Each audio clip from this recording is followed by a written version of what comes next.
पहला क्वेश्चन देखो, which equation is correct out of the following. चार इक्वेशन दिए, कौन सी सही है?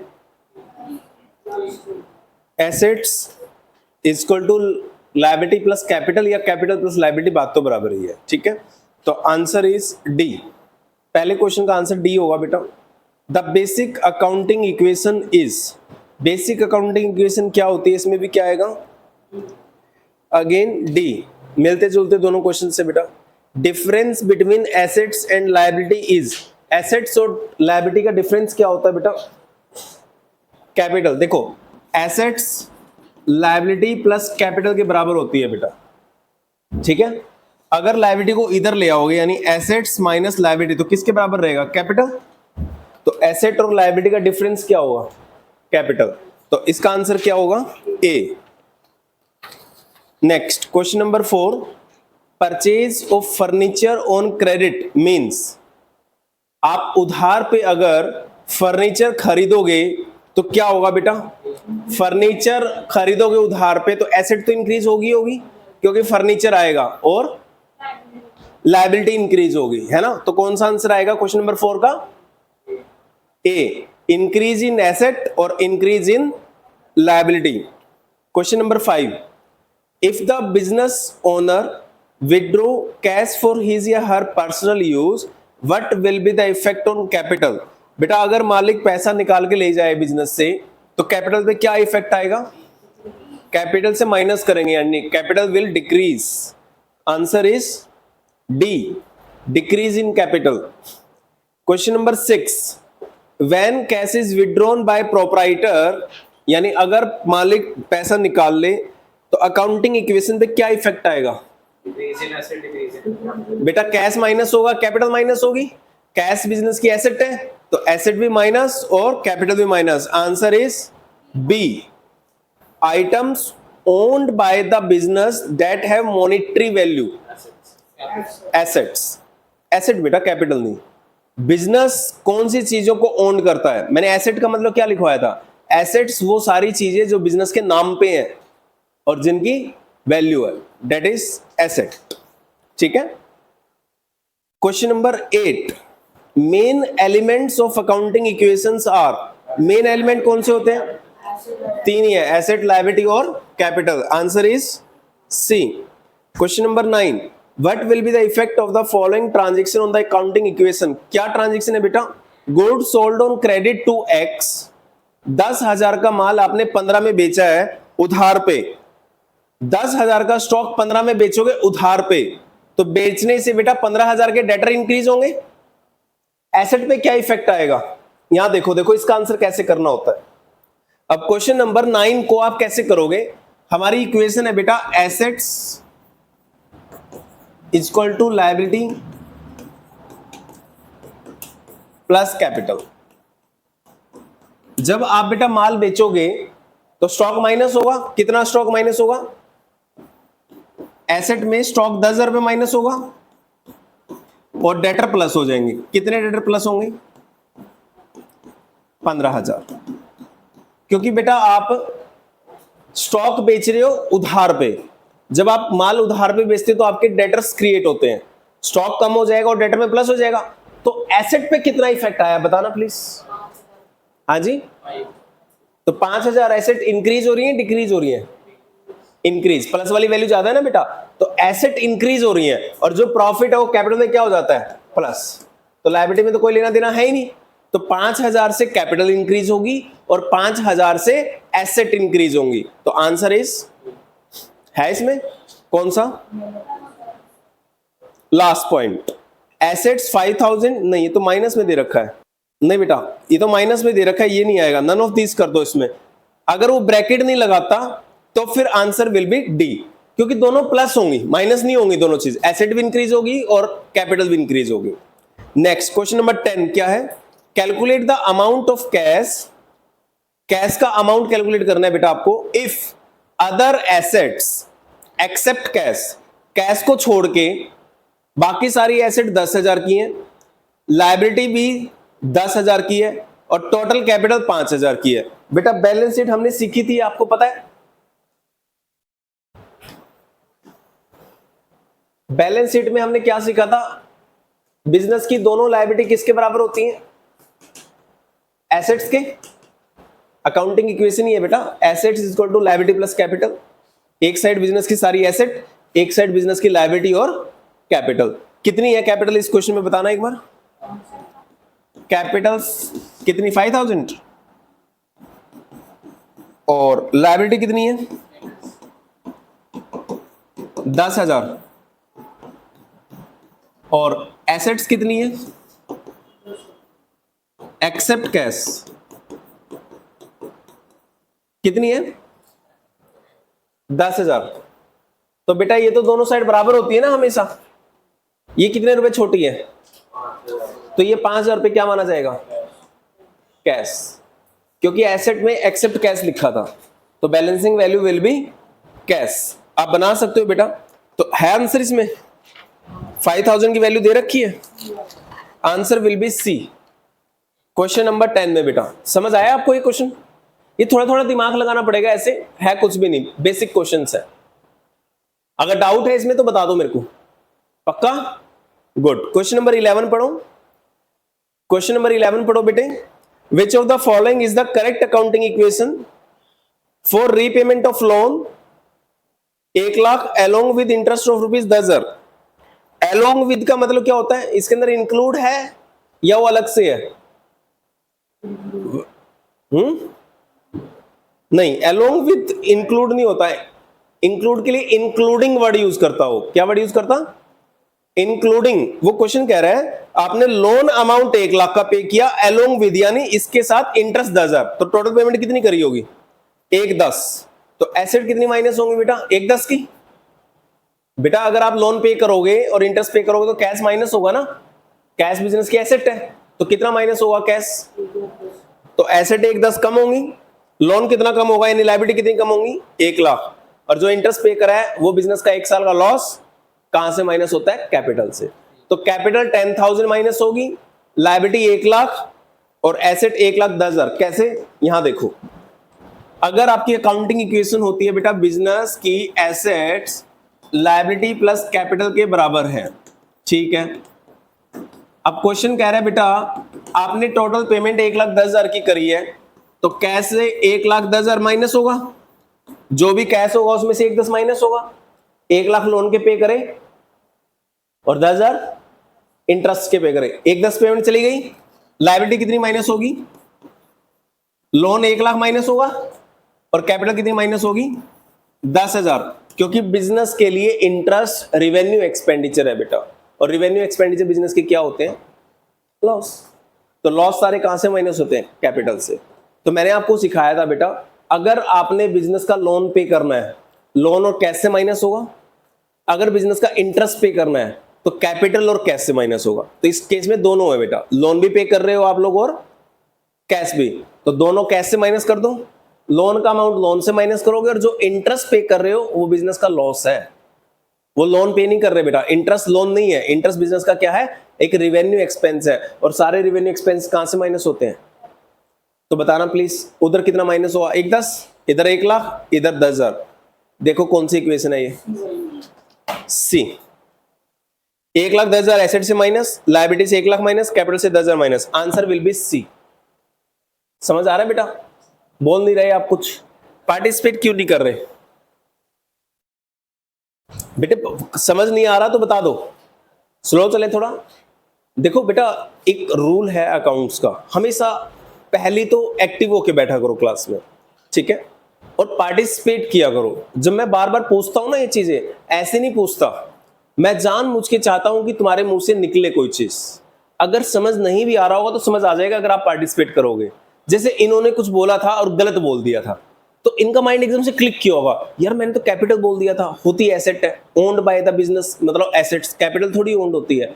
तो उनको समझ आ गया होगा, और नहीं आया होगा तो अपना डाउट लिख लेंगे, क्लास के बाद पूछेंगे। तो पार्टिसिपेशन बड़ा जरूरी है, ठीक है, बोला करो। मैं जानबूझ के ये चीजें पूछता हूं बार बार, ठीक है। कौन से क्वेश्चन पे आ गए? 12। अब क्वेश्चन नंबर 12 को पढ़ो ध्यान से। क्वेश्चन नंबर 12 ध्यान से पढ़ो बेटा एक बार पूरा। A business had net capital 1 January and 31 December. 1 जनवरी मतलब ओपनिंग कैपिटल बेटा, और 31 दिसंबर मतलब क्लोजिंग कैपिटल। तो ओपनिंग कैपिटल दे रखी है 75,600 और क्लोजिंग कैपिटल दे रखी है बेटा 73,800। ड्यूरिंग द ईयर मालिक ने एडिशनल कैपिटल यानी मालिक ने बिजनेस को और पैसा दे दिया और withdrew cash and goods drawings कर ली 16,300 की। What will be the profit और loss earn by the business. अब बेटा मैंने प्रॉफिट और लॉस निकालने के लिए आपको एक इक्वेशन बनवाई थी, अगर आपको याद हो तो। मैंने कहा था बेटे आपको कि सबसे ऊपर आपको लिखनी है क्लोजिंग कैपिटल। क्लोजिंग कैपिटल का मतलब क्या होता है बेटा, ईयर एंड पे बिजनेस ने मालिक का पैसा कितना देना है। अब ईयर एंड पे बेटा बिजनेस ने मालिक का कितना पैसा देना है, उसमें से आप एक तो एडिशनल कैपिटल हटा दो, क्योंकि वो तो प्रॉफिट हो नहीं सकता, वो तो मालिक ने बिजनेस में दोबारा लगाया ना, उसको हटा दो और ऐड कर लो बेटा ड्रॉइंग्स को, क्योंकि जो पैसा मालिक निकाल के ले गया वो बिजनेस का था, और लेस कर लो फिर लास्ट में जाके ओपनिंग कैपिटल। तो आंसर विल बी प्रॉफिट। कितनी है क्लोजिंग कैपिटल बताना? 73,800 है, 7,000 नहीं है बेटा। और एडिशनल कैपिटल कितनी है? 17,700। ड्राइंग कितनी है? 16,300 प्लस होंगी। ओपनिंग कैपिटल कितनी है? 25,600। देखो कितना आंसर रह गया, प्रॉफिट।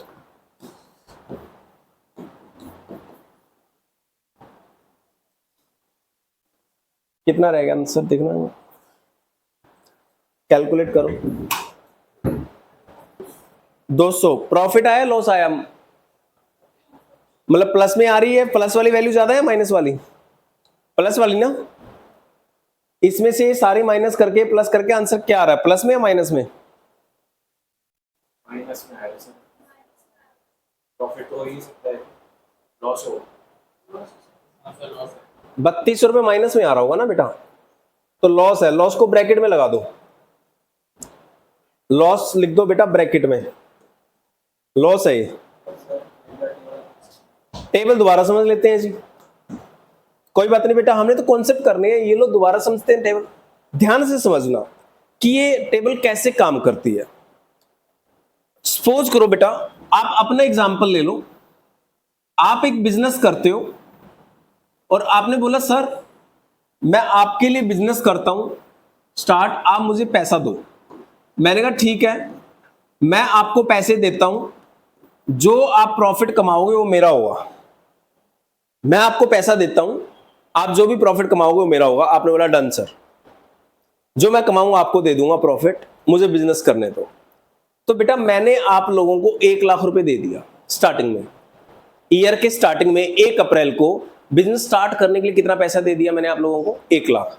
बताओ आप लोगों ने मेरा कितना पैसा देना है? 1 लाख देना है। दिस इज ओपनिंग कैपिटल, आपकी इंटरनल लायबिलिटी। मैं आपके बिजनेस का मालिक हूं बेटा, तो ये ओपनिंग कैपिटल होगी 1 लाख रुपए। आप लोगों ने, यानी आप बिजनेस हो, आप लोगों ने अपने ओनर का कितना पैसा देना है? 1 लाख, क्योंकि मैंने आपको 1 लाख रुपए दिया बिजनेस स्टार्ट करने के लिए। ठीक है, फिर मैंने क्या किया बेटा, 3 महीने बाद 1 लाख देने के बाद 50,000 रुपए और दे दिए आपको। मैंने 50,000 और दे दिया आप लोगों को। अब आप लोगों ने कितना पैसा देना है मेरे को टोटल? 1.5 लाख या 1 लाख? 1.5 लाख ना। यानी जो और पैसा दिया है मैंने एडिशनल कैपिटल के रूप में, ये आपने प्लस कर दिया है माइनस कर दिया? प्लस। आपने बोला कि सर और पैसा ले लिया तो हमारी उधार इंक्रीज हो जाएगी, तो एडिशनल कैपिटल प्लस कर रहे हो बेटा, इसका मतलब आप एडिशनल कैपिटल 50,000 आप प्लस कर रहे हो। तो आपने मेरा कितना पैसा देना रह गया बेटा? 1.5 लाख रुपए। इतना समझ आया? मैंने स्टार्टिंग में 1 लाख दिया, उसके बाद 50,000 रुपए और दे दिया आप लोगों को, तो आप लोगों ने 1.5 लाख रुपए देना है बेटा मेरा। फिर मैंने कहा कि आपने कितना बिजनेस में प्रॉफिट कमाया? आपने कहा सर इस साल हमने 30,000 का प्रॉफिट कमाया। अब बेटा तुम बिजनेस हो, मैं तुम्हारा मालिक हूं, तो जो भी प्रॉफिट तुमने कमाया है वो प्रॉफिट तो मेरा है ना, वो प्रॉफिट तो मेरा है ना, तुम तो नहीं ले सकते। तो तुम्हारा प्रॉफिट मुझे मिलना चाहिए। तो आपने बोला सर आपने हमें 1.5 लाख रुपए दिए थे, 30,000 हमने प्रॉफिट कमाया है, वो भी हम आपकी कैपिटल में प्लस कर रहे हैं, क्योंकि वो भी पैसा आपका ही है, क्योंकि प्रॉफिट मालिक का होता है। तो अब बताओ आपने मेरा कितना पैसा देना है बेटा? 1,80,000। कमा लिया ना तो वो देगा नहीं, बिजनेस प्रॉफिट किसको देगा? मालिक को देगा। तो मालिक के अकाउंट में प्लस कर दिया। ये बेटा एक तरह से कैपिटल अकाउंट है, ओनर का अकाउंट है, जो बिजनेस मेंटेन करता है। 1.5 लाख तो उसने लगाए थे, 1.5 लाख आपने लगाए थे, हाँ, फिर प्रॉफिट जो हमने कमाया वो फिर वो प्लस कर दिया।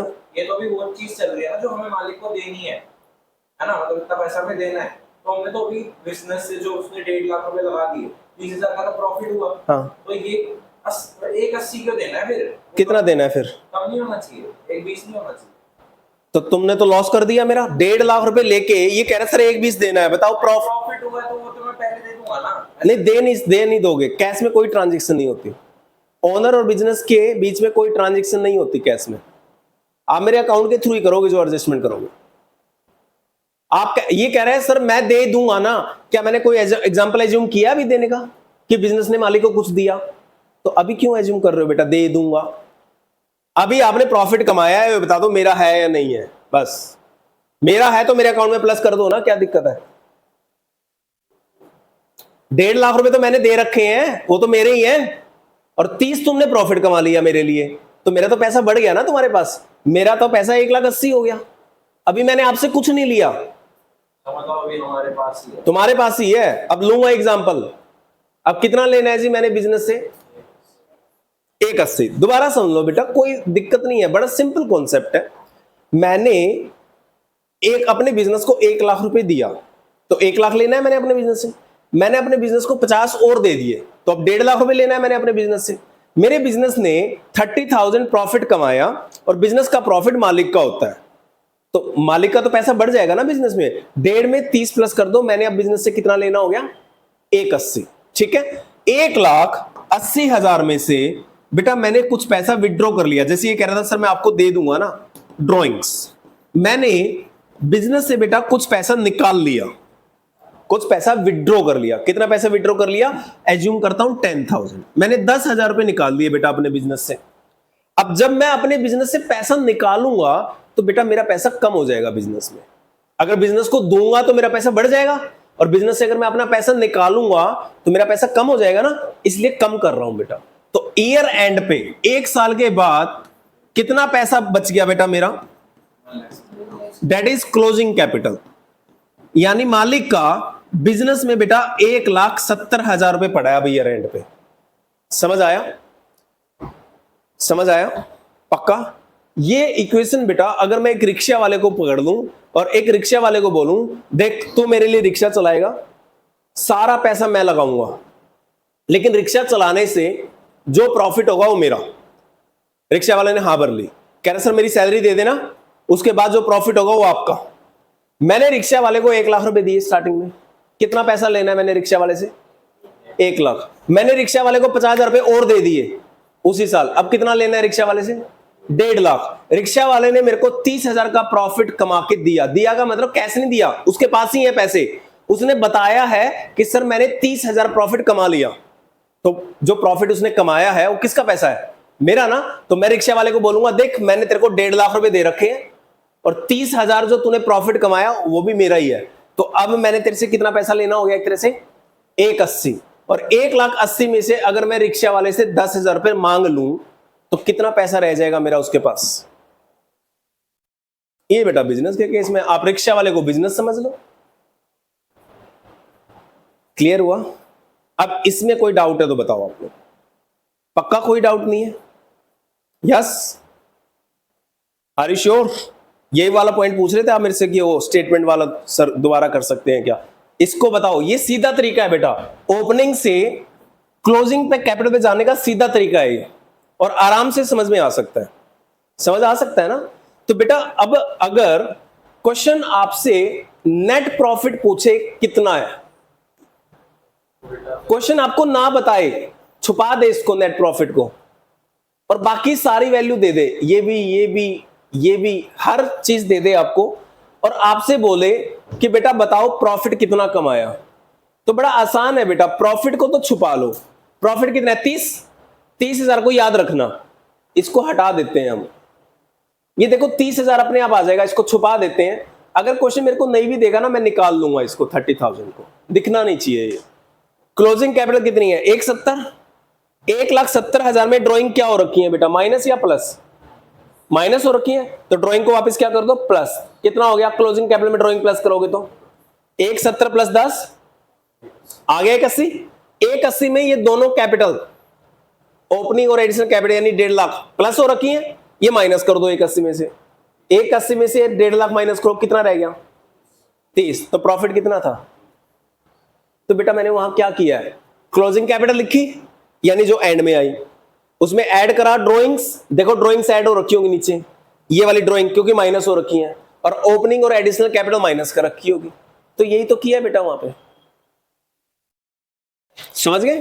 तो मैंने क्लोजिंग से प्रॉफिट पे आने के लिए क्या किया बेटा, ड्रॉइंग माइनस हो रखी है इसलिए प्लस कर दी, ओपनिंग कैपिटल और एडिशनल कैपिटल प्लस हो रखी है इसलिए क्या कर दी वहां पे, माइनस कर दी, अपने आप प्रॉफिट आ गया। अब बताओ क्या समझ नहीं आया? कर लोगे पक्का? Are you sure? एक क्वेश्चन लिखो और करके दिखाओ, क्योंकि जब तक बेटा प्रैक्टिस नहीं करोगे कुछ नहीं मान सकता मैं तुम्हें समझ आया नहीं आया। क्लोजिंग कैपिटल है जो क्वेश्चन दे रहा है आपको 70,000। क्लोजिंग कैपिटल बेटा जो क्वेश्चन है आपको दी है 70,000।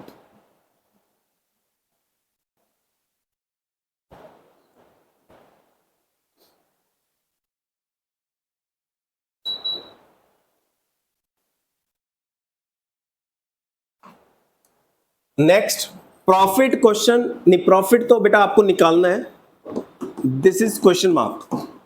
एडिशनल कैपिटल क्वेश्चन दे रहा है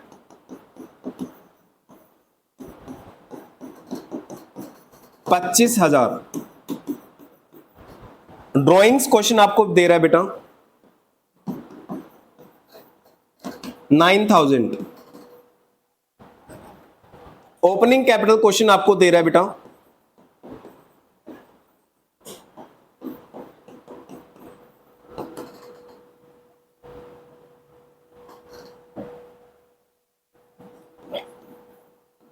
18,000। Calculate profit. अब प्रॉफिट निकालने के लिए बेटा ये इक्वेशन हमेशा दिमाग में रहनी चाहिए। क्लोजिंग कैपिटल निकालने के लिए, क्लोजिंग कैपिटल निकालने के लिए एक ही चीज माइनस कर रखी है आपने, क्या? ड्रॉइंग्स। तो वापस जाते वक्त ड्रॉइंग को तो कर लेना प्लस और बाकी चीजों को कर देना माइनस, अपने आप प्रॉफिट आ जाएगा बेटा। करो। क्लोजिंग कैपिटल में ड्रॉइंग को प्लस कर लेना बस, बाकी दोनों कैपिटल को माइनस कर देना, प्रॉफिट अपने आप आ जाएगा बेटा। कैलकुलेट करके बताओ।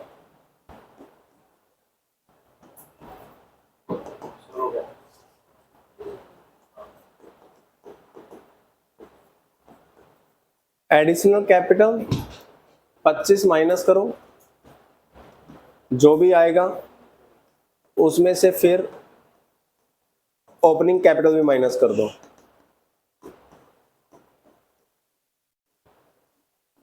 That is profit. कितनी रह गई थी यहां पे? नहीं, 79 में से 25 माइनस करे थे तो 54। 54 में से 18 माइनस करे तो 36,000 का प्रॉफिट आएगा। तुमने कितना निकाला है? 36 ही है। क्लियर बेटे? इजी है। अब देखो ध्यान से समझो आप, अब ये इक्वेशन कब बनी? ये स्टेटमेंट बेटा तब बना सकते हो जब आपको ये रिक्शा वाला एग्जांपल समझ में आ जाए। ओपनिंग से क्लोजिंग पे कैसे आए ये आपको पता होना चाहिए, तो क्लोजिंग से ओपनिंग पे जाने के लिए उल्टा कर देना बस, आसान है। सीधा टॉपिक समझना है। और प्रॉफिट या ओपनिंग कैपिटल अगर क्वेश्चन कुछ पूछ ले ऊपर वाली फिगर, तो नीचे से ऊपर जाने के लिए क्या कर देना? हर चीज उल्टी कर देना। हर चीज उल्टी का मतलब ड्राइंग ही माइनस हो रखी है तो आपको ड्राइंग प्लस करनी है बेटा, और बाकी ओपनिंग और एडिशनल कैपिटल माइनस कर देना, प्रॉफिट आ जाएगा। क्या दिक्कत है? हो जाएगा। अब अगर सेम क्वेश्चन में आपको बेटा क्लोजिंग कैपिटल क्वेश्चन ना दे, अगर ना दे, बाकी चीजें सेम हो और क्वेश्चन कहे आपको कि हमारी एसेट्स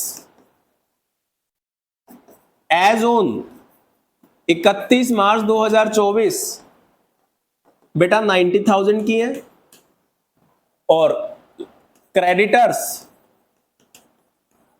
एज ऑन 31 मार्च 2024 बेटा 20,000 के हैं। अगर ये देता क्वेश्चन तो क्या करते हैं बेटा? बिजनेस में क्लोजिंग एसेट दे रखी है और क्लोजिंग लायबिलिटी दे रखी है, तो अकाउंटिंग इक्वेशन लगा लो, asset is equal to liability plus capital. Asset में से लायबिलिटी माइनस कर दोगे तो क्या बच जाएगा? बिजनेस की टोटल एसेट में से बेटा बाहर के लोगों को 20,000 देना है, वो हटा दो, तो मालिक को कितना देना है? 90 माइनस 20, तो क्लोजिंग कैपिटल कितनी आ गई? 70,000। क्वेश्चन दे या ना दे हम निकाल सकते हैं, ठीक है। अगर क्वेश्चन आपको कहे कि ईयर एंड पे एसेट 90 है और इसके लिए क्वेश्चन कुछ ना लिखे, बस इतना लिखे कि हमने किसी को 20,000 देना था, ओपनिंग में देना था चाहे, तो हम एज्यूम कर लेंगे जो पैसा ओपनिंग में हमने किसी को देना था बाहर के लोगों को, वो क्लोजिंग में भी देना होगा, तो हम एसेट में से लायबिलिटी माइनस कर देंगे, तो क्या बचेगी? कैपिटल। बेटा अगर क्वेश्चन आए और क्वेश्चन कहता है 1 अप्रैल को बिजनेस ने आपके फ्रेंड से लोन लिया है 20,000 का, तो ये कौन सी लायबिलिटी है? एक्सटर्नल। तो ईयर एंड पे भी लोन रहेगा ना जब तक क्वेश्चन ना बताए, तो क्वेश्चन लिखे ना लिखे, अगर बिगिनिंग में लोन लिया है नहीं, ऐसा क्वेश्चन बोलेगा नहीं, ईयर एंड की तो लायबिलिटी देगा ही देगा, वरना कैपिटल कैसे निकलेगी? में तो कभी भी बेटे एक बात बताओ, सुनो, asset is equal to liability plus capital होती है। अगर मुझे ये निकालना है कैपिटल, ये दोनों तो क्वेश्चन देगा ही देगा, अगर इन दोनों में से एक चीज दे बेटा, तो क्या आप कैपिटल निकाल सकते हो? आएगी नहीं कैपिटल। एसेट भी देगा, लायबिलिटी भी देगा, बट मैं क्या कह रहा हूं, मेरी सुनो आप बात। एसेट तो क्वेश्चन जानबूझ के कह देता है 31 मार्च 2024 को इतने रुपए की एसेट है, लिख के दे देता है। लायबिलिटी के लिए लिख के नहीं देता कि ईयर एंड पे इतनी है। लायबिलिटी के लिए कई बार क्वेश्चन कहता है कि हमने जब बिजनेस स्टार्ट किया था ना, अपने फ्रेंड से लोन लिया था, बस इतना कह के छोड़ देता है। तो आप क्या एज्यूम करोगे, वो लोन वापस कर दिया होगा या अभी भी होगा? अगर बेटा कैपिटल निकालने तो हमें एज्यूम करना पड़ेगा वो लोन अभी भी होगा, उसको लायबिलिटी मान लेना, आ जाएगी कैपिटल। हाँ बेटे, हर केस में आएगा अगर क्वेश्चन में, यस ठीक है। और दूसरा, अगर आपको 31 मार्च की एसेट दे दे, ठीक है, और 31 मार्च की लायबिलिटी भी दे दे, और साथ में ये भी लिख दे बिजनेस स्टार्ट किया था तो लोन लिया था फ्रेंड से, तो क्या उसकी कोई इंपॉर्टेंस रह जाएगी जब 31 मार्च की लायबिलिटी दे दे दो? फिर नहीं रह जाएगी, फिर हम 31 मार्च की क्या लेंगे? लायबिलिटी लेंगे। बट अगर बेटा 31 मार्च की क्लोजिंग लायबिलिटी अगर क्वेश्चन देगा ही नहीं, तो बताओ मैं इसको जीरो मानूं या जो स्टार्टिंग में लोन लिया था फ्रेंड से वो लायबिलिटी कंसीडर करूं? तुम बताओ क्या मानूं? तो अंडरस्टूड है बेटा, ये आपके बुक्स में क्वेश्चंस है इसलिए मैंने बता दिया, आपको कर लोगे ना। मतलब मेन टेबल आपको बेटा यही बनानी है, क्लोजिंग कैपिटल में हमेशा क्या कर लेना, ड्राइंग को प्लस, और ओपनिंग और एडिशनल कैपिटल को क्या कर देना, माइनस, तो आंसर क्या आ जाएगा? प्रॉफिट। ऑलवेज यही बनानी है बेटा, ठीक है। और इस क्वेश्चन में प्रॉफिट पूछा है, अगर किसी क्वेश्चन में ओपनिंग कैपिटल पूछ ले तो बेटा ओपनिंग कैपिटल तो माइनस कर नहीं पाओगे, तो ओपनिंग कैपिटल की जगह क्या माइनस करोगे? प्रॉफिट, तो ओपनिंग कैपिटल आ जाएगा आंसर, क्या दिक्कत है? बट इक्वेशन ऐसी बनेगी। और ये कैसे आई? ये कोई टॉपिक नहीं है, टॉपिक तो ये है बेटा रिक्शा वाला, ओपनिंग से क्लोजिंग पे आना कॉन्सेप्ट है, बट उल्टा जाना तो रिवर्स होगा ना बेटा, सीधा सीधा जो चीज माइनस है वो प्लस कर दो, जो प्लस है वो माइनस कर दो, आंसर आ जाएगा अपने आप। कर लोगे? गुड, आगे चलो, कौन से क्वेश्चन पे आगे? इसमें क्या था आंसर हमारा? सी 3200 loss. Question number 13, the accounting equation should remain in balance. Should remain in balance मतलब, शुड रिमेन इन बैलेंस मतलब इक्वल होगी, एसेट लायबिलिटी और कैपिटल के हमेशा बराबर होंगी, right? Because every transaction affect how many accounts. Her transactions कितने accounts को अफेक्ट करती है? हाउ मैनी अकाउंट्स, कितने अकाउंट्स को अफेक्ट करती है बेटा? ओनली वन, या ओनली टू या टू और more? How many accounts? Only one. Business का अकाउंट, ओनली वन? बिजनेस का अकाउंट की तरफ से देखोगे तो एक ही तो अकाउंट होगा जो इफेक्ट दोनों साइड करते हैं, तो मतलब क्या कहते हैं, कितने अकाउंट्स अफेक्ट करती है? पक्का? एक बार ध्यान से देख लो। The accounting equation should remain in balance. Accounting equation balance में रहती है क्योंकि हर ट्रांजैक्शन कितने अकाउंट्स को अफेक्ट करती है? सर दो भी दो या दो से ज्यादा भी हो सकते हैं।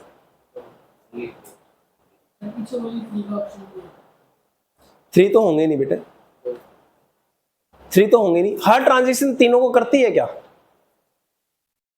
यहां पे बेटा हेडिंग नहीं है कि एसेट एक अकाउंट है, लायबिलिटी एक अकाउंट है। एसेट्स में बिल्डिंग, फर्नीचर, कैश, ये सारे अकाउंट है। तो क्या आंसर आना चाहिए? टू और मोर। क्योंकि मान लो कैश पे करके बिल्डिंग और फर्नीचर खरीद लिया, तो बिल्डिंग और फर्नीचर दो चीज बढ़ जाएंगी और कैश क्या हो जाएगा? कम।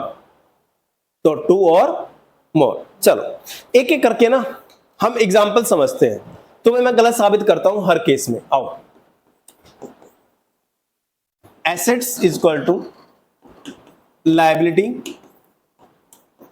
Plus capital. ठीक है, ये होती है अकाउंटिंग इक्वेशन।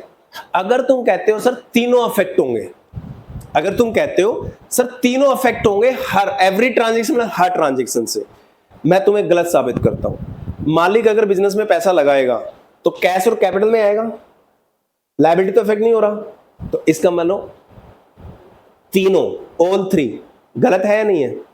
गलत है। अगला क्या है? Only one. वन तो कभी होगा ही नहीं, वन कभी हो सकता है नहीं। और ओनली टू, टू होंगे क्या? वो भी गलत है। हमेशा हर ट्रांजैक्शन में टू होंगे, वो पॉसिबल नहीं है। क्यों नहीं है पॉसिबल? क्रेडिटर को हमने 20,000 देने थे, क्रेडिटर को कितने देने थे? 20,000 देने थे, 19,500 में पेमेंट कर दी हमने। क्रेडिटर के यहां देखो दो, क्यों नहीं है पॉसिबल? हमने क्रेडिटर को 20,000 रुपीज देने थे बेटा, ठीक है, और हमारे पास कैश पड़ा था 50,000 का। सपोज करो ये न्यू इक्वेशन थी हमारी, राइट, और कैपिटल थी 30,000। ये न्यू इक्वेशन एज्यूम कर ली। अब मैं आपको कहूं ट्रांजैक्शन नंबर 5 में कि जो क्रेडिटर को 20,000 देने हैं उसकी फुल एंड फाइनल सेटलमेंट 19,500 में कर रहे हैं। जो क्रेडिटर को 20 देने हैं उसकी फुल एंड फाइनल, मतलब उस अकाउंट को खत्म कर रहे हैं 19,500 देके। तो कैश कितना माइनस होगा? 19,500। और लायबिलिटी कितनी खत्म हो जाएगी? फुल एंड फाइनल का मतलब तो पूरा अकाउंट खत्म हो जाएगा बेटा, राइट। कितना प्रॉफिट हो गया बेटा? 20 के बदले 19,500 दिए हैं, ओनली 500 का प्रॉफिट मालिक के अकाउंट में प्लस होगा। बताओ तीनों अकाउंट अफेक्ट हुए नहीं हुए? एसेट भी, लायबिलिटी भी, कैपिटल भी। तो ओनली टू। क्या आंसर सही रहेगा? अगर हम कहें every transaction affect only two accounts, क्या इस ट्रांजैक्शन में मैच करेगा हमारा आंसर? नहीं करेगा ना, तो गलत हो गया। तो टू हो ही नहीं सकता, थ्री भी नहीं हो सकता, और वन तो कभी हो ही नहीं सकता। तो क्या रह गया फिर? टू और मोर, यानी दो तो होंगे ही होंगे, और कभी कभी दो से, जैसे इस केस में ज्यादा है, तीनों अकाउंट अफेक्ट है बेटा। दो तो ऑलवेज होंगे, बट दो से ज्यादा भी हो सकते हैं। अब आंसर बेटा ए क्यों आएगा? तुम्हें समझ आया लॉजिकली? पक्का?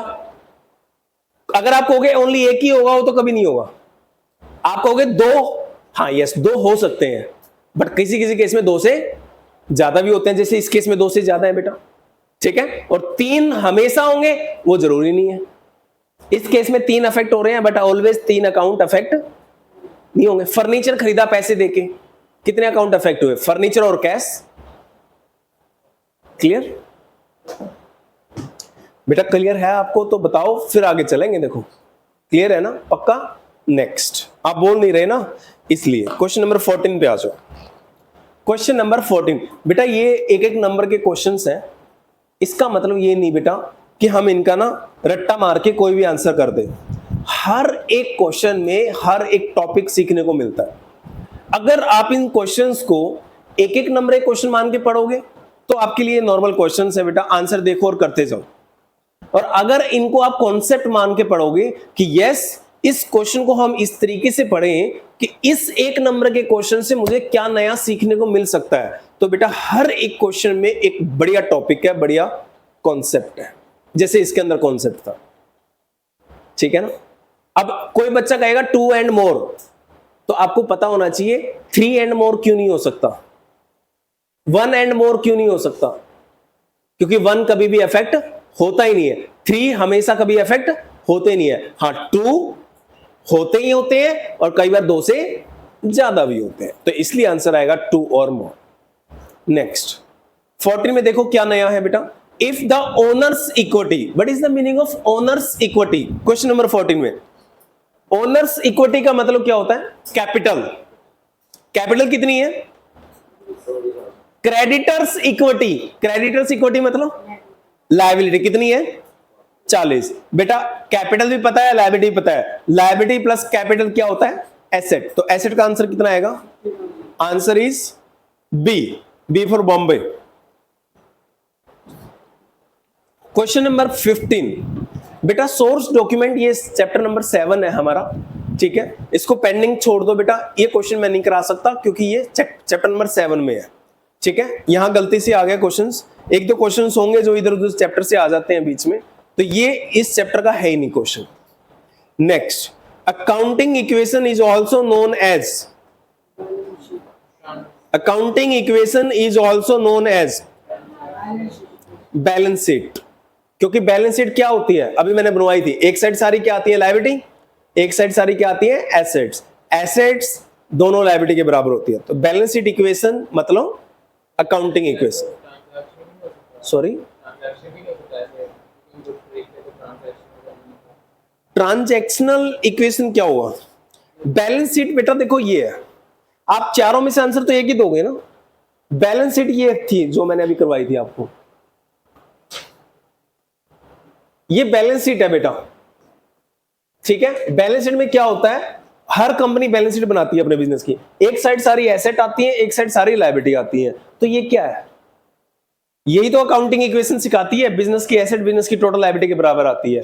तो आप बताओ कि अकाउंटिंग इक्वेशन को बैलेंस शीट इक्वेशन कहना ठीक है या ट्रांजैक्शनल इक्वेशन कहना ठीक है, बैलेंस शीट, क्योंकि बैलेंस शीट एक तरह से अकाउंटिंग इक्वेशन पे डिपेंड करती है। बैलेंस शीट भी कहती है बिजनेस की एसेट का टोटल बिजनेस की दोनों लायबिलिटी के टोटल के बराबर आता है, अकाउंटिंग इक्वेशन भी कहती है एसेट का टोटल दोनों लायबिलिटी के टोटल के बराबर आता है। बेटा ये एक स्टेटमेंट है, वो एक इक्वेशन है, यही तो फर्क है, बैलेंस शीट इक्वेशन। हाँ जी, क्वेश्चन नंबर कौन सा आ गया 17, when goods are returned to supplier assets and are by same amount, fill in the blanks. ये अपने आप कर लोगे, बस मुझे इतना बता दो, जब आप कस्टमर को माल वापस करोगे, जो आपने माल खरीदा था बेटा, अगर कस्टमर को वापस करोगे तो कहां कहां इफेक्ट आएगा, स्टॉक माइनस होगा बेटा, कस्टमर को सप्लायर को माइनस सॉरी वापस करोगे तो स्टॉक जाएगा गोदाम से, स्टॉक माइनस होगा, लायबिलिटी कम होगी नहीं होगी, जब खरीदा होगा तो लायबिलिटी क्रिएट करी होगी, अब वापस करोगे तो बेटा लायबिलिटी ही होगी, उधार होगा। अगर आप कस्टमर को वापस माल दे रहे हो ना, जनरली कैश की आइटम कम होती है। अच्छा एक बात बताओ, अगर मैं यहां पे बोलूं तुम्हारे हर क्वेश्चन का आंसर है बेटा, purchase goods for ₹30,000 from x supplier, एक एक्स सप्लायर था, इससे बेटा 30,000 का माल खरीदा, बताओ उधार मानोगे या कैश मानोगे, उधार, तो यहां सप्लायर को वापस कर रहे हैं बेटा, तो कौन सी मानोगे, वापसी, उधार में जो खरीदा था वही माल वापस कर रहे हैं। ठीक है, तो आप अकाउंटिंग इक्वेशन पे इफेक्ट बताना एक बार, यहां पे अपने आप समझ आ जाएगा आंसर क्या होगा। बिजनेस की एसेट्स दो चीजों के बराबर होती है, लायबिलिटी प्लस कैपिटल, बिजनेस की एसेट बेटा लायबिलिटी और कैपिटल के बराबर होती है। अगर आप उधार में माल खरीदोगे किसी कस्टमर से, तो बताओ आपके पास एसेट के रूप में क्या आएगा? 30,000 का स्टॉक आएगा। उधार में माल खरीदोगे तो कैश जाएगा। उधार में माल खरीदोगे तो अभी कैश नहीं जाएगा। अभी उधार में खरीदा है बेटा, पैसा नहीं देना, लेकिन उधार में खरीदने से क्या आ जाएंगे? लायबिलिटी आ जाएगी, जिसका नाम होगा क्रेडिटर्स। यही इफेक्ट होगा बेटा उधार पे माल खरीदने का। अगर आपने किसी सप्लायर से 30,000 का माल उधार पे खरीदा तो ये होगा नहीं होगा? यही होगा, माल आ जाएगा और लायबिलिटी आ जाएगी। क्लियर? अब मैं कहता हूं बेटा, जो आपने ये माल खरीदा था ना, ये आप वापस कर रहे हो, ठीक है?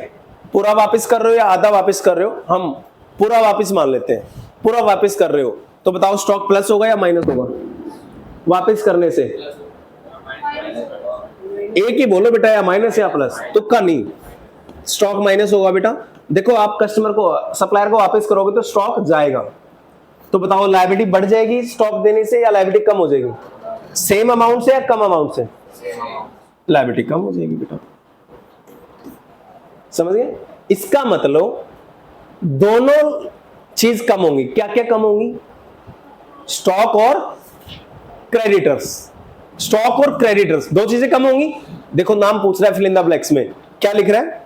When goods are return to suppliers asset and, क्या बोलो यहां पे? लायबिलिटीज। एसेट तो क्वेश्चन ने खुद ही लिख दिया। एसेट में क्या कम होगा? स्टॉक। बट वो स्टॉक वर्ड यूज नहीं कर रहा, वो एसेट वर्ड यूज कर रहा है, तो हम लिखेंगे asset and, fill in the blanks में कर लो लायबिलिटीज। एसेट्स एंड लायबिलिटीज दोनों कम होंगी। आर बताओ क्या लिखूं, डिक्रीज या increase? Decrease by same amount. दोनों चीज कम होंगी यानी डिक्रीज, तो answer will be asset and liability. लिखो बेटा कौन सा है एसेट एंड लायबिलिटी?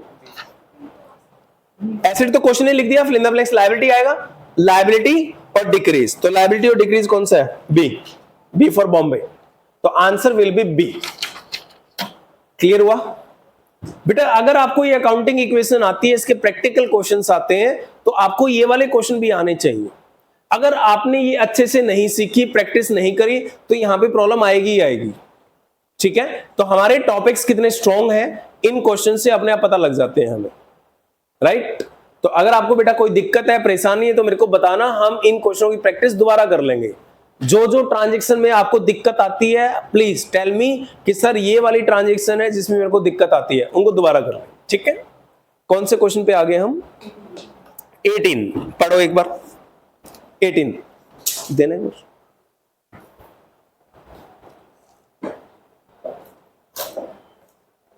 पढ़ो बेटा, पढ़ो question number 18। Examples of an assets are, कौन कौन से एग्जाम्पल है बताना एक बार।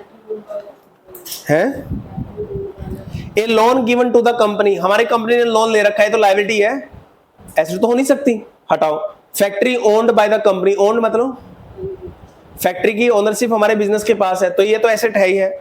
Capital of the company, capital बेटा बिजनेस की एसेट होती है। कैपिटल बिजनेस की लायबिलिटी या इंटरनल लायबिलिटी? इंटरनल लायबिलिटी होती है, तो इसको तो एसेट बोलेंगे नहीं। Amount owned by the company to one of its supplier for the purchase of goods, हमारी कंपनी ने पैसा सप्लायर को देना है, तो बताओ ये क्या है? लायबिलिटी है या एसेट है?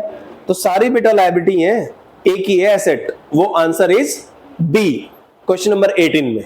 ठीक है?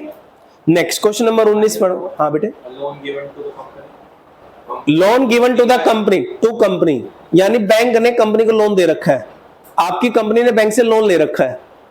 Loan given to company, bank ने कंपनी को लोन दिया है, बताओ तुम्हारी एसेट है लायबिलिटी है? लोन दिया कंपनी को, नहीं नहीं बेटा, कंपनी हमारे लिए यूज होगा। ठीक है? Next question number 19। Goods costing ₹20,000 has sold for cash at 25% profit. बेटा कॉस्ट प्राइस कितना है?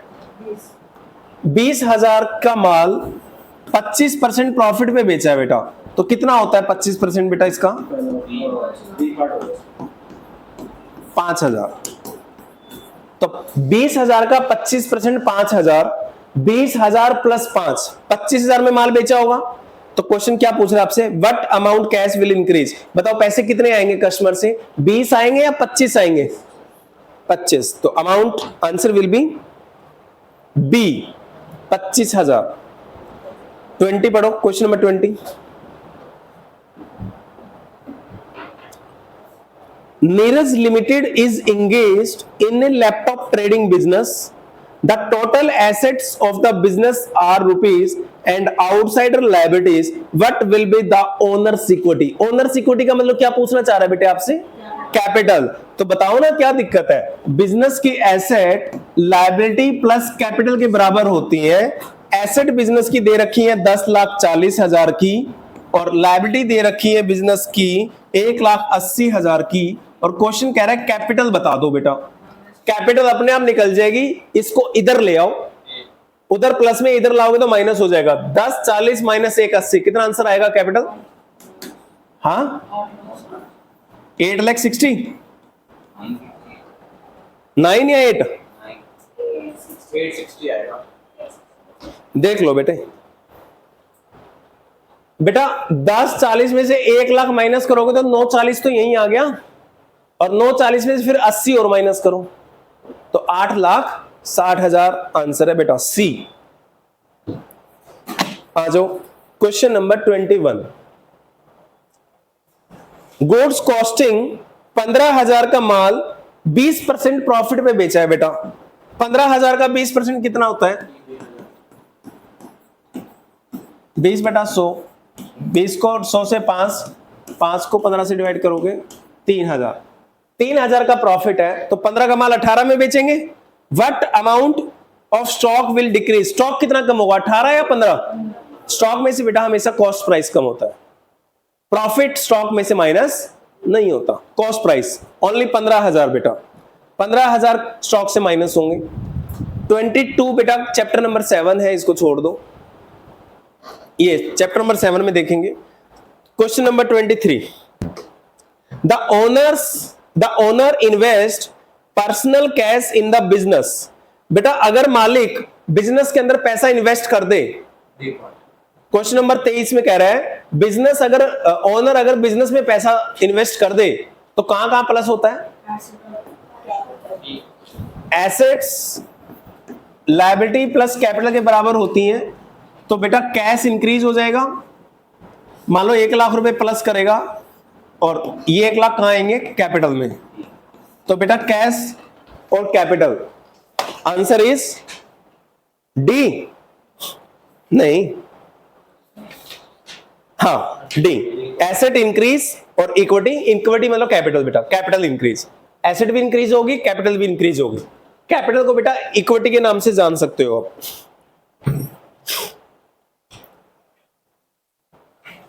अब इसके ऊपर और 3 चीजें बता रहा हूं, ध्यान से देखना। 3 टर्म्स हैं। एक बार क्वेश्चन बोले आपको ओनर्स इक्विटी, एक बार क्वेश्चन आपको बोले क्रेडिटर्स इक्विटी, एक बार क्वेश्चन आपको बोले ओनली इक्विटी।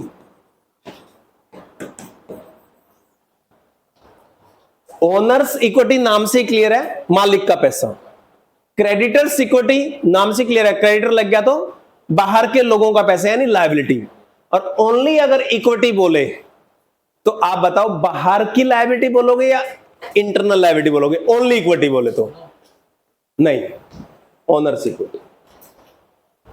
इक्विटी का मतलब ओनर्स इक्विटी ऑलवेज, ठीक है। और इसके और क्या नाम हो सकते हैं? नेटवर्थ। अगर बिजनेस की नेटवर्थ है इट मींस मालिक का पैसा। अगर क्वेश्चन कहे नेट एसेट्स, नेट एसेट मतलब एसेट में से बाहर का पैसा माइनस कर दिया तो ओनर्स का पैसा। अगर क्वेश्चन बोले कैपिटल तब भी किसका पैसा? ओनर्स का पैसा।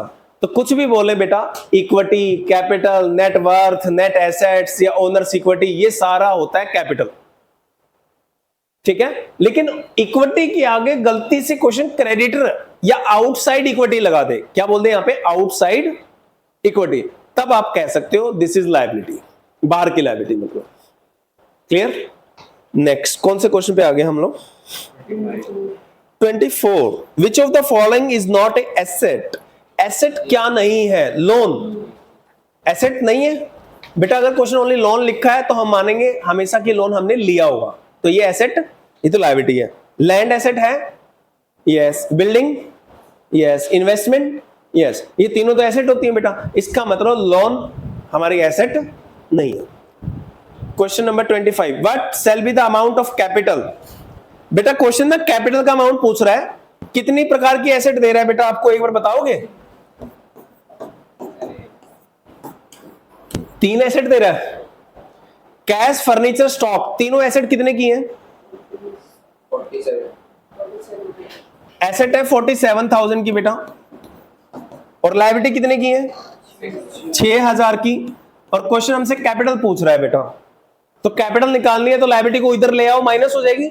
47 माइनस 6, आंसर विल बी 41,000। देखो है आंसर इसमें 41 आएगा, आंसर इज ए। हो जाएगा बेटा। 3 जानबूझ के फर्नीचर, कैश, स्टॉक है तो ये सारी एसेट ना बेटा, एसेट में लिख दो, लायबिलिटी लिख दो, कैपिटल अपने आप निकल जाएगी। नेक्स्ट कौन से क्वेश्चन पे आ गए? 26 में है बेटा, गुड्स कॉस्टिंग ₹20,000 25% प्रॉफिट में बेची है, व्हाट अमाउंट ऑफ स्टॉक? बेटा प्रॉफिट का क्या करना है? स्टॉक से हमेशा क्या माइनस होता है? कॉस्ट। स्टॉक से हमेशा कॉस्ट माइनस होती है बेटा, और कॉस्ट कितनी है? 20। तो आंसर इज सी। समझ आया आपको? पक्का 27 पढ़ना एक बार। ये एक बात बताओ, 27 क्वेश्चन नंबर 27 अगर आप करना चाहते हो तो बड़ा आसान है, रिक्शा वाले को याद कर लो। कहां गया रिक्शा वाला? अरे यार था तो यहीं, कहां गया? चला गया, चला गया, प्रॉफिट लेके चला गया। ऐसे क्यों चला गया बताओ यार? था तो इधर ही, अब आएगा शायद। हाँ यही तो है रिक्शा वाला। देखो बेटा रिक्शा वाला मतलब उसको स्टार्टिंग में कितना पैसा दिया? 1 लाख, फिर उसको कितना दिया? 50, 1.5 लाख लेना है, उसने 30,000 प्रॉफिट कमा के दिया हमें, तो प्लस हो गया हमारा पैसा 180। 180 में से 10 निकाल लेंगे तो कितना लेना रह गया? 170। वो एग्जांपल लगा दो, एक्स कमेंस द बिजनेस 1 अप्रैल को, यानी ओपनिंग कैपिटल कितनी है? 6 लाख। कितनी है? 6 लाख। ऑन 31 मार्च 2023 बिजनेस की एसेट कितनी है? 8 लाख। और लायबिलिटी कितनी है? अच्छा ये तो इक्वेशन लगा दो, ये वाली लगाने की जरूरत ही नहीं है। क्लोजिंग एसेट भी है बेटा और क्लोजिंग लायबिलिटी भी है, तो इक्वेशन क्या होती है हमारी? Assets is equal to liability plus capital. Asset question ने दे दी 8 लाख, लायबिलिटी क्वेश्चन ने दे दी बेटा 50,000, और क्वेश्चन कह रहा है बताओ कैपिटल कितनी होगी। निकल गया है तो कैपिटल, दोनों चीजें पता है, 7.5 लाख। ये तो आपको वो सीधा तरीका लगाने की भी जरूरत नहीं है। 28 बताना प्लीज, क्या होगा बेटे? क्वेश्चन नंबर 28 थोड़ा ध्यान से पढ़ना प्लीज, मजा आएगा इसमें।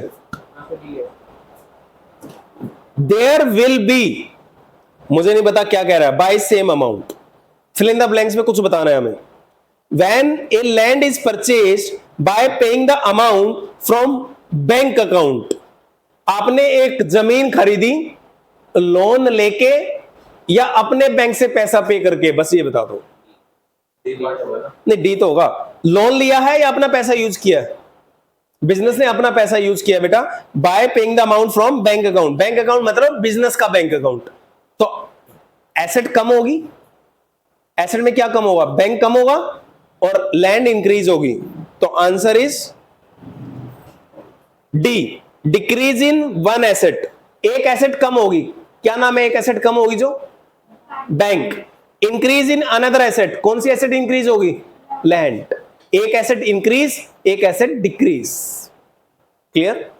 Next 29, an increase in one asset is accompanied by, अगर एक एसेट इंक्रीज होगी तो क्या क्या हो सकता है? अगर एक एसेट इंक्रीज होगी, बेटा सबको टेस्ट कर लेते हैं क्या दिक्कत है। अगर एक एसेट इंक्रीज होगी तो पहले ऑप्शन में क्या लिखा है? Increase in capital. अगर एसेट इंक्रीज होगी तो कैपिटल इंक्रीज हो सकती है। क्या एग्जांपल है इसका? मालिक ने बिजनेस में पैसा लगाया, कैश और कैपिटल दोनों बढ़ जाती है। रेंट रिसीव्ड, कैश और कैपिटल दोनों में प्लस करना होता है। कमीशन रिसीव्ड, कैश और कैपिटल दोनों में प्लस करना होता है। तो ए तो आएगा। बी में क्या लिखा है? डिक्रीज इन, ये तो ऊपर ही था। एक एसेट कम हो रही है और एक एसेट बढ़ रही है। तीसरा क्या है? इसका स्टॉक ले लो, उधार पे स्टॉक खरीद लिया, स्टॉक इंक्रीज, क्रेडिटर इंक्रीज, ये भी हो सकता है। तो इसका मतलब ए भी हो सकता है, बी भी हो सकता है और सी भी हो सकता है। तो ऑल ऑफ दिस, ठीक है? क्लियर है बेटा तीनों के? 30 पढ़ लो एक बार। Capital at the end, closing capital 45,500 है बेटा। Capital in the beginning, opening capital 50,000 है बेटा। स्टार्टिंग में 50 थे, नहीं समझ तो लो। बिगिनिंग में आपका पैसा कितना था बिजनेस में? 50, और ईयर एंड पे जाके 45,500 हो गया बेटा। 45 रुपए कम हो गया आपका पैसा बिजनेस में, क्या मानोगे? लॉस। दो ही चीजों से बेटा पैसा कम होगा आपका बिजनेस के अंदर, या लॉस या ड्रॉइंग्स। अगर आपने बिजनेस से पैसा निकाल लिया तब भी कम हो सकता है, और अगर बिजनेस को लॉस हुआ तब भी कम हो सकता है। क्या इसमें ड्रॉइंग्स दिया है? ड्रॉइंग तो दिया नहीं, तो क्या हुआ? लॉस।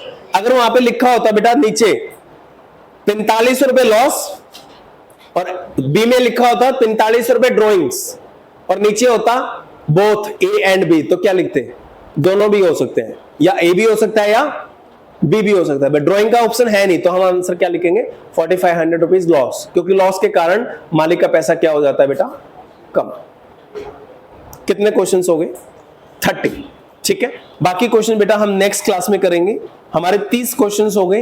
एक बार इन ना 30 के 30 क्वेश्चंस को मेरा बेटा ना एक एक नंबर के क्वेश्चंस कराने का मतलब ये नहीं है कि मैं आपको 1-1 मार्क के क्वेश्चंस करवा रहा हूं।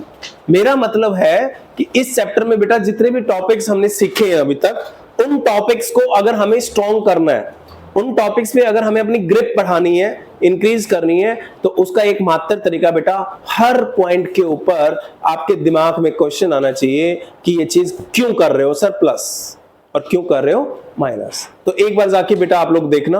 आप लोगों ने टीएस ग्रेवाल की बुक खरीद ली बेटा? जिसने नहीं खरीदी आप प्लीज टीएस ग्रेवाल की बुक खरीद लो, और टीएस ग्रेवाल का कोई भी क्वेश्चन उठा के कर लो, आपसे हो जाएगा। अगर नहीं होगा तो आप मेरे से पर्सनली 1-to-1 बेसिस पे बेटा पूछ लेना कि सर ये वाले क्वेश्चन हमसे नहीं हो रहे। मैं अलग से टाइम दूंगा, एक एक क्वेश्चन आपको आमने सामने बिठा के करवाऊंगा। ऐसा कोई क्वेश्चन नहीं होगा जो आपसे नहीं होगा, ठीक है? चलो, थैंक यू बेटा।